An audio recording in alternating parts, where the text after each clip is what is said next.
열방을 제자 삼는 주님의 제자들을 꿈꾸는 돌단 침례교회입니다. 이 주님의 꿈을 이루기 위한 세 가지 비전이 있는데, 말씀과 성령으로 투명한 성도, 예수님 제자되어 비추는 교회, 생명의 복음으로 행복한 세상입니다. 이 비전을 통해서 주님의 명령에 순종하는 삶을 살면서 동시에 예수님의 재림과 성도의 부활을 소망하는 아름다운 공동체입니다. 오늘 주시는 생명의 말씀을 통해 새로워지고 다시 회복되며 믿음을 더 뿌리내리는 은혜의 시간이 되시기를 기도드립니다. 오늘은 요한복음 18장 1절에서 11절까지 내용을 가지고서 그리스도이신 나사렛 예수라는 제목으로 두 번째 시간을 갖기를 원합니다. 여러분, 아우디, 비틀즈, 골프, 제타, 파삿, 이게 뭡니까? 다 차들 이름이죠? 어느 회사 제품인지 아십니까? 어느 회사 제품이죠? 폭스바겐 차입니다.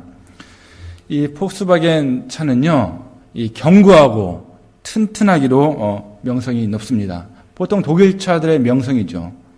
그리고 디젤 엔진을 쓰면서도 친환경적이라는 이미지를 가지고 있었습니다. 한마디로 전 세계 사람들이 믿으면서 타는 브랜드입니다. 그런데 이 브랜드가 그 정도로 이제 유명하기 때문에 올해 상반기요, 그 전 세계 판매 1위를 기록하기도 했습니다. 미국은 좀 다를 수 있지만은 유럽이나 이런 데서는 정말 많이 타는 차입니다. 그런데 이 회사에서 6년 동안이나 디젤 엔진에 속임수를 썼다는 사실이 최근에 알려지게 됐습니다. 큰 파정을 지금 일으키고 있죠. 그것도 소비자가 거의 알 수 없는 전자 장비의 소프트웨어를 사용을 했습니다. 이 소프트웨어는요, 차량이 지금 테스트 중인지 또한 일반 주행인지를 인식할 수 있게 하는 그러한 소프트웨어입니다. 그래서 지금 차량이 테스트 중이다 인식이 되면요, 디젤 엔진의 그 배기가스, 매연 같은 거 있지 않습니까? 그거를 저감시키는 장치가 작동하게 만들었습니다. 그리고 또 이 차가 지금 일반 주행 중이다라고 소프트웨어가 인식을 하면요, 그 장치가 꺼지도록 해서 배기가스가 굉장히 많게는 40배가량 이 배기가스 매연이 나오도록 그렇게 만들었다고 합니다. 그러니까 눈속임을 한 거예요. 배기가스가 굉장히 안 좋은 것들이 나오는데 그것들이 이 소프트웨어에 따라서 언제는 나오게 하고 언제는 나오지 않게 하는 그러한 장치를 그들이 했다는 것입니다. 그런데요, 이게 오래가지를 못했습니다. 웨스트 버지니아주 한 대학교에서 연구소에서 유럽에 있는 이 차와 그리고 이 미국에 있는 차를 비교하는 연구를 했어요. 그러다가 우연히 발견을 한 것입니다. 깜짝 놀랐어요. 당연히 이 차는 유럽이나 미국이나 이 배기가스가 정말 친환경적으로 괜찮을 것이라 생각했는데 오히려 미국에 있는 이 차가 더 까다롭거든요, 미국 기준이. 근데 더 안 좋게 결과가 나온 것입니다. 깜짝 놀랐죠, 연구소에 있는 사람들도. 그러면서 이 차에 대한 신뢰가 하루아침에 무너지게 되어버렸습니다. 이 신뢰를 쌓기 위해서, 여러분, 신뢰 쌓는다는 것이 얼마나 어렵습니까? 하루아침에 되는 것이 아니죠. 근데 이 사건을 보면서요, 이 신뢰라는 것이 하루아침에도 무너질 수 있는 거구나. 그런 것을 저는 느끼게 되었습니다. 사랑하는 성도 여러분, 회사나 사람이나 말과 행동이 투명할 때, 그리고 그럴 때 어떻게 얘기합니까? 신실하다. 그리고 또 믿음직스럽다, 충성스럽다, 페이스북하다, 그렇게 우리가 이야기를 합니다. 이런 모습을 누가 보여주셨습니까? 이런 모습을 우리 예수 그리스도, 나사렛 예수 그리스도께서 보여주셨으면 여러분 기억하시기를 바랍니다. 그분은 충성스러운 분이셨어요. 오늘 말씀을 다시 한번 보면서요, 요한복음 본문을, 배경을 말씀을 드리면, 이제 유다가 예수님을 배신합니다. 그리고 여러 사람들을 데려오죠. 그리고 예수님의 동선을 잘 알고 있던 유다는요, 밤중에도 예수님을 찾을 수 있게 됩니다. 그리고 찾아오면 어떻게 찾아옵니까? 마치 범인을 잡으러 오듯, 죄인을 잡으러 오듯 예수님을 잡으러 왔습니다. 여러분, 예수님은요, 천국 복음을 전하셨지 다른 복음을 전하신 적이 없습니다. 예수님은요, 하나님의 말씀을 전하셨지 자신의 말씀을 하지 않으셨다는 것이죠. 예수님은요, 병약하고 약한 사람을 찾아가셨고 그 사람들을 고쳐주셨지요. 그것을 직업삼아서 부를 쌓은 적도 없으셨다는 것입니다. 그런데 이 사람들은 어떻게 했습니까? 마치 죄인을 잡듯이, 범인을 잡듯이 몽둥이를 들고 이 예수님을 잡으러 왔습니다. 사랑하는 성도 여러분, 예수님은요, 죄인이 아니라 그리스도이셨음을 여러분 기억하시기를 바랍니다. 그 삶 가운데 많은 증거를 남기셨어요. 오늘 본문에서처럼요, 체포되는 그 순간에도 이분은 그리스도시구나 하는 그 증거를 남기셨다는 사실입니다. 여러분, 그리스도가 히브리 말로 뭐라고요? 메시아. 영어로 뭐라고요? 기름 부음 받은 자. 그래서 기름은 어떤 사람들이 기름을 부음 받았다고요? 유대인들은? 지난주에 말씀드렸듯이 왕, 제사장, 그리고 오늘 말씀드릴 선지자, 세 부류의 사람들이 기름 부음 받아서 그 직분을 위임을 받게 되었습니다. 그런데 예수님께서 이 체포당한 이 순간에 정말 왕으로서, 제사장으로서 이분은 선지자구나 하는데 부끄럼 없도록 그런 말로써 행동으로 보여주셨다는 거예요. 그래서 지난주에 나눈 말씀을 짧게 요약해서 말씀을 드리면요, 예수님은 온유하신 왕의 모습을 보여주셨습니다. 예수님께서는 때를 아시는 분이셨습니다. 그래서 잡으러 온 사람들 앞에 당당히 앞에 나가셨어요. 나가시면서 뭐라고 말씀하셨습니까? 에고에미, 내가 그니라. 그 결과가 무엇입니까? 6절의 말씀을 보니까 붙잡으러 온 사람들이요, 땅에 엎드려집니다. 그러니까 두려움에 그들이 빠지게 됩니다. 왜 그랬습니까?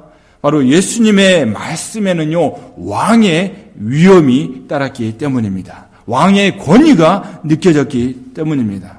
그런데 더 놀라운 사실은 무엇이냐면 그냥 왕이 아니고 온유한 왕이 되신다는 사실이에요. 여러분, 온유함의 의미가 뭐라고 말씀드렸습니까?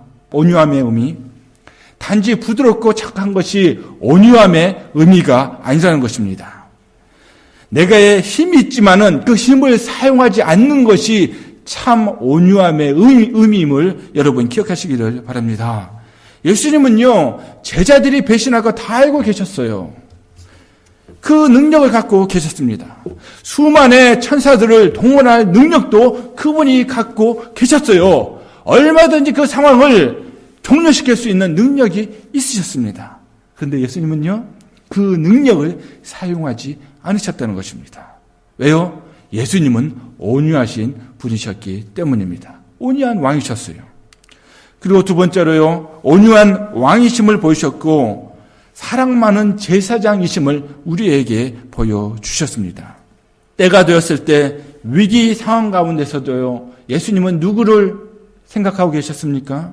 누구를 먼저 걱정을 했습니까? 바로 제자들을 먼저 걱정을 했습니다. 어떻게 해요?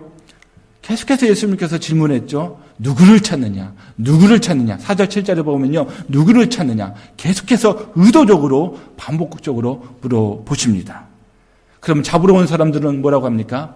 나사렛 예수를 잡으러 왔소. 나사렛 예수를 잡으러 왔소. 계속해서 답변을 합니다. 각인을 시키는 거예요. 누구를 찾으러 왔는지 몰라서 물으시는 게 아니고 그 사람들이 바로 예수님을 찾으러 왔으면 바로 나만 잡아가고 다른 사람들은 손대지 말라는 거예요. 그러면 저들은 보내라고, 저들은 보내주라고 예수님께서 말씀을 하셨습니다. 참으로 선하신 목자 아니십니까? 사랑 많은 목자 아니십니까? 그 제자들 배반할 줄 알아요.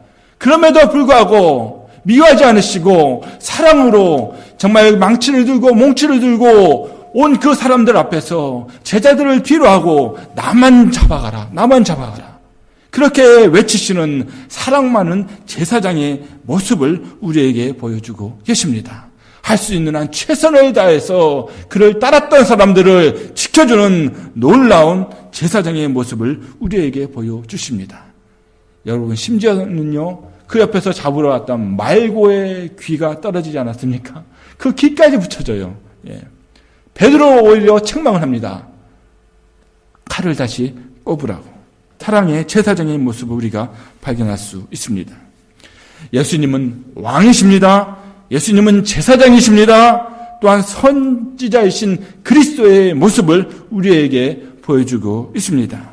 충성스러운 선지자의 모습을 우리가 세 번째로 발견할 수 있는데요. 예수님은 선지자처럼 미래를 다 알고 계셨습니다. 여러분, 선지자는 어떤 사람이죠? 선지자는 어떤 사람입니까? 제사장이 사람들의 죄를 갖고 하나님을 향해서 나갔다면 선지자는요, 반대로 하나님의 말씀을 갖고 사람들 앞에 나갔던 사람이 바로 선지자의 역할이었습니다. 근데 선지자 하면요, 우리는 흔히 좀 오해하는데 미래의 일만 생각하고 얘기할 것이다 생각하는 경우가 있어요. 아니에요. 선지자는요, 중요한 거는 하나님의 말씀, 그 말씀을 갖고 나갔다는 거예요. 그러니까 하나님의 말씀은 현재 우리의 모습이 될 수 있고요. 그리고 또 나아가서 심판, 그리고 미래의 일까지도 될 수 있다는 거예요. 그래서 현재 일도 포함되어 있어요. 항상 미래의 일만은 아닙니다. 그러니까 선지자는 현재 잘못하고 있는 일들에 대해서 책망을 하기도 했다는 거예요. 그러니까 인기가 없었죠. 그래서 요새도요, 선지자적인 설교라면요, 목사님들이 인기가 없습니다. 예. 항상 위로해주고, 통정해주고, 어유어유 해줘야, 예, 성도들은 그걸 좋아해요. 그런데 성경에 있는 말씀은 그 말씀만 있습니까? 선지자적인 설교를 한다면요, 하나님의 말씀을 있는 그대로 가지고 나가는 사람이 바로 선지자적인 설교를 하고 하나님께서 원하는 설교를 하는 사람인 줄 믿습니다. 우리가 그렇게 해야 돼요. 성경에 있는 그대로 하나 빼놓지 말고 말씀을 전해야 되잖아요. 그렇죠? 근데 사람들의 귀에 그냥 좋은 얘기만 하면 그게 설교입니까? 아니죠. 그런 설교가 아닙니다. 제가 보기엔 그래요. 그것만 하면 그렇다는 거예요. 균형 잡힌 설교가 아니라는 것입니다. 그래서 우리는요, 신앙생활 하면서도 나에게 위로의 말씀도 고대하지만 때로는 나의 죄도 깨우칠 수 있는 그런 회개를 요청하는 그런 설교도 우리가 담대하게 받아야 될 줄 믿습니다. 그래야 돼요. 그래야 균형 잡힌 우리가 신앙생활을 할 수 있기 때문입니다. 그래서 4절 말씀해 보시면요, 뭐라고 말씀하고 있습니까? 예수님께서 그 당할 일을 다 아시고, 여러분, 다에는요, 좀 빠지는 게 있을까요? 아니요. everything. 예수님은요, 모든 걸 다 알고 계시는 분이셨습니다. 그래서 그 사람들 어떻게 왔습니까? 예수님을 몰래 잡으려고 그렇게 왔어요. 계획을 짜서 왔습니다. 그 예수 그리스도는 어떻게 알고 계셨죠? 그 계획까지도 다 알고 계셨다는 거예요. 초자연적인 능력을 갖고 계셨기 때문에. 사람들은 어떻게 몰래 해요. 다 아무도 모르겠지. 하나님도 모르겠지. 아니요. 하나님은 다 알고 계십니다. 예수님은 또한 11절의 말씀을 보면요. 11절 말씀 보실까요? 하반절에 보시면 아버지께서 주신 잔은 내가 마시지 아니하겠느냐라고 말씀하고 계십니다. 아버지께서 주신 잔이 있다는 것도 알고 계셨습니다. 이미 다 알고 계셨어요. 이 잔은 비유적인 표현이죠. 이제 예수님께서 앞으로 십자가에서 당하실 고난과 죽으심을 상징을 합니다. 그 누구도 이 세상에 어떤 사람도 대신할 수 없는 그 잔입니다. 여러분, 그 무슬림의 마호메트도 대신할 수 없는 잔입니다. 불교의 그 부다도 대신할 수 없는 잔입니다. 그 누구도 이단의 어떤 교주도 대신할 수 없는 그 잔이었어요. 오직 예수님만 감당할 수 있는 잔이 앞에 있음을 예수님께서는 알고 계셨습니다. 그리고 이 잔을 누가 마셨습니까? 예수님께서 마셨습니다. 알고 마시셨습니다. 이처럼요, 예수님은 충성스러운 선지자이셨습니다. 말씀 그대로 사셨습니다. 알면서 그 계획과 스케줄을 다 알면서도 그대로 따라가셨다는 거예요. 얼마나 페이스풀합니까? 얼마나 충성스럽습니까? 얼마나 진실합니까? 여러분, 충성도요, 성령의 열매임을 여러분 기억하시기를 바랍니다. 우리 앞에서 사랑도 그랬고요, 그리고 온유함도 그렇고요, 이 충성도 성령님의 열매입니다. 삼위일체이신 이 예수 그리스도도 그 열매를 그대로 우리에게 보여주고 있다는 것입니다. 예수님의 성품입니다. 한번 약속하신 것은 끝까지 지키는 것이 바로 충성이라는 것이죠. 사람은요, 상황에 따라서 말을 바꿀 수 있지 않습니까? 그러나 예수님은요, 단 한 번도 말씀을 바꾸신 적이 없다는 사실 여러분 기억하시기를 바랍니다. 3절 말씀을 보시면요, 유다가 이제 군대와 함께 한 200명이나 한 600명 됐던 것 같아요. 근데 그들과 함께 등을 들고 횃불을 들고 무기를 가지고 물들과 함께 겟세마네 동산에 올라왔습니다. 그런데 예수님은요, 어떠한 저항도 하지를 않으셨습니다. 그리고 그 사람들 와서 예수님을 잡아갑니다. 아마도요, 이 잡으러 왔던 사람들은 그렇게 생각을 했을 것 같아요. 굉장히 좋아했을 것 같아요. 그러면서 이제 예수님께서 스스로 자수했다, 그렇게 보고했을 수도 있겠죠. 예. 자신을 잡았다고 굉장히 의기양양했을 것입니다. 그러나 여러분, 어떤 사람이 자수하는 겁니까? 죄 지은 사람이 죄 있다고 끌려갈 때, 그때 그게 자수라는 의미입니다. 근데 죄 없으신 예수님께서 자수를 한 상황도 아닙니다. 그리고 예수님께서 잡혀주신 거지 그들이 잡은 것도 아닙니다. 그러니까 그들은 착각을 하고 있는 거예요. 오해를 하고 있다는 사실입니다. 요한복음 10장 18절 말씀 함께 읽겠습니다. 이를 내게서 빼앗는 자가 있는 것이 아니라 내가 스스로 버리노라. 나는 버릴 권세도 있고 다시 얻을 권세도 있다. 아멘. 자, 우리 예수님께서 하신 말씀이에요. 나는 버릴 권세도 있고 나는 얻을 권세도 있다. 내게에서 빼앗는 자가 있는 것이 아니고 내가 스스로 버린다. 그렇게 말씀하고 있다는 사실입니다. 왜요? 예수님이시기 때문입니다. 예수님은 이렇게 큰 권세를 갖고 있으셨음에도 예수님은 하나님의 모든 계획에 하나 어긋남 없이 차근차근 이뤄가시는 충성된 모습을 보여주셨습니다. 그래서 9절 말씀 보시면요, 9절 말씀에 함께 읽겠습니다. 시작. 이는 아버지께서 내게 주신 자 중에서 하나도 잃지 아니하여 싸움나이다 하신 말씀을 응하게 하려 함이더라. 아멘. 여러분, 이 말씀 읽으면서 어떤 느낌이 드십니까? 응하게 하려 함이더라.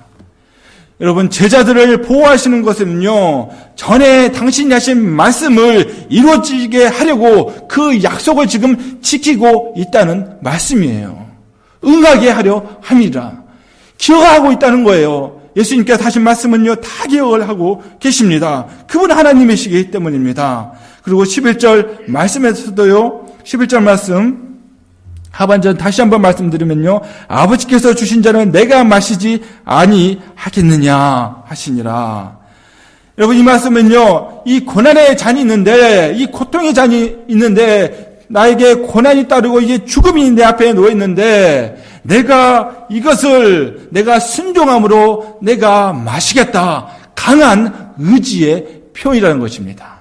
내가 이것을 반드시 하겠다는 거예요. 하나님께서 이 땅 가운데 구원의 역사 그 스케줄을 만들어 두셨는데 내가 그것을 따라서 내가 분명히 하겠다는, 이 고난의 잔을 내가 마시겠다는 강한 의지의 표현이라는 것입니다. 내가 이것을 피하지 않겠다는 거예요. 다른 사람들에게 다른 사람이 할 수 있도록 하는 것이 아니고 이건 나밖에 할 수 없기 때문에 내가 이거를 하겠다. 강한 의지의 표현이라는 것입니다. 여러분, 그 고난의 잔은요, 어떤 잔입니까? 사실 피할 수만 있다면 피하고 싶은 그러한 잔입니다. 예수님께서도요, 겟세마네 동산에서 기도하실 때 그것을 피하고 싶은 마음 가운데 기도를 드리지 않았습니까? 그렇지만 내 뜻대로 하지 마옵시고 주님의 뜻대로 하옵소서 하는 기도로 마치신 것을 여러분 기억하시기를 바랍니다. 하나님의 뜻에 일관되게 순종하셨고요. 그리고 그 결과 가운데 인간들을 구원하는 놀라운 역사를 이루셨음을 기억하시기를 바랍니다. 그래서 십자가상에서 무엇이라고 말씀하셨습니까? 다 이루었다. 헬라어로 테텔레스타이, 다 이루었다. 누구에게 돈을 빌려면 차용증서를 써주죠. 그리고 그 빚을 갚으면 거기에 때 도장으로 꽝 찍는 말이 어떤 말씀이냐면요. 테텔레스타이, 다 이루었다. 바로 인간들이 갖고 있던 그 죄악 모든 것들을 이제 예수님께서 그 몸값으로 다 이루었다. 도장을 꽝 찍었다는 사실입니다. 이제 우리가 더 갚을 일이 없어요. 예수 그리스도를 회개함으로 믿기만 하면요. 옛날 구약시대 때 그들이 무엇을 바쳤습니까? 그 죄에서 벗어나기 위해서, 면하기 위해서 새를 바치고요. 양을 바치고 염소를 바치고 소를 바치고 그러면서 그들이 그 죄에서 면함을 받았는데 이제는 그것이 필요 없고요. 바로 다 이루신 예수 그리스도를 믿기만 하면, 그 회개하고 나아가기만 하면요. 우리의 모든 죄가 사해지는 줄 믿습니다. 이것이 바로 복음입니다. 단번에 다 해결됐다는 이 복음을 여러분 기억하시기를 바랍니다. 놀라운 은혜요 사랑입니다. 그래서 이제 우리가 바라보아야 할 대상은요, 오직 진실하신 예수님밖에 없음을 여러분 기억하시기를 바랍니다. 표대 대신 예수님만을 향해서 우리가 달려가야 될 줄 믿습니다. 하나님으로부터 받은 모든 약속을 지키시고 모든 고난을 참으시고 부활하셔서 부활의 첫 열매가 되신 예수 그리스도만 우리가 바라보면서 나아가야 될 줄 믿습니다. 히브리서 12장 2절 말씀 함께 읽겠습니다. 시작. 믿음의 주요 또 온전케 하시는 이인 예수를 바라보자. 저는 그 앞에 있는 즐거움을 위하여 십자가를 참으사 부끄러움을 개의치 아니하시더니 하나님 보좌 우편에 앉으셨느니라. 아멘. 사랑하는 성도 여러분, 주님은요, 우리가 어떠한 사람이 되길 원하는 줄 아십니까? 바로 예수님을 닮아서 정말 주님의 명령을 잘 지키는 충성된 성도가 되길 원하심을 여러분 기억하시기를 바랍니다. 우리 하나님은요, 내가 힘든 것 다 아십니다. 나의 상한 마음도 우리 하나님은 아십니다. 나의 육신의 아픔도 아십니다. 나의 한계도 아십니다. 그럼에도 우리 주님은요, 우리가 최선을 다해서 주님의 명령을 지키길 원하고 계심을 여러분 기억하시기를 바랍니다. 주님이 주시는 명령은요, 우리에게 그 순간에는 굉장히 무거운 짐처럼 느껴질 수 있지만은요, 어떻게 말씀하십니까? 세상이 주는 것보다 가볍다고 말씀하십니다. 내가 감당할 만큼만 주신다고 말씀하셨습니다. 우리 각자는 맡은 부분에서 충성을 다하고 있는지 점검을 해봐야 될 줄 믿습니다. 만일 부족한 것이 있다면 다시 한번 성령 충만함을 간구하셔서 우리 연초에 그 계획했던 것들 다시 기억하시면서 하나님의 말씀에 충성하고요. 정말 주님 앞에서 정말 말씀과 기도 가운데 분명한 주님의 음성에 말씀에 충성하시는 우리가 되기를 원합니다. 유다와 함께 온 무리들은요, 인간 나사렛 예수를 체포하러 왔습니다. 인간 나사렛 예수를 체포하러 왔어요. 그분은 말씀 가운데 그리스도이신 특징을 분명히 그러나 우리에게 보여주셨습니다. 그분은 어떤 분이시라고요? 첫 번째, 온유한 왕이십니다. 두 번째는요, 사랑 많은 제사장이십니다. 세 번째는요, 오늘 우리가 살펴봤던 충성스러운 선지자가 되십니다. 이분은 그럼 누구라고요? 그리스도가 되십니다. 기름 부음 받은 자가 되십니다. 온유, 사랑, 충성은요, 예수님의 성품이고 또한 성도가 성령 충만할 때 그 열매를 얻을 수가 있습니다. 예수님께서 십자가에 돌아가시기 전까지 보여주신 이 성품들입니다. 사랑하는 성도 여러분, 어떤 상황에 계십니까? 어떠한 어려움 가운데 계십니까? 그 상황과 어려움에 상관없이 온전히 성령님 안에서 온유와 사랑과 충성으로 승리하시는 모든 분들이 되시기를 주님의 이름으로 축원을 드립니다. 기도하시겠습니다.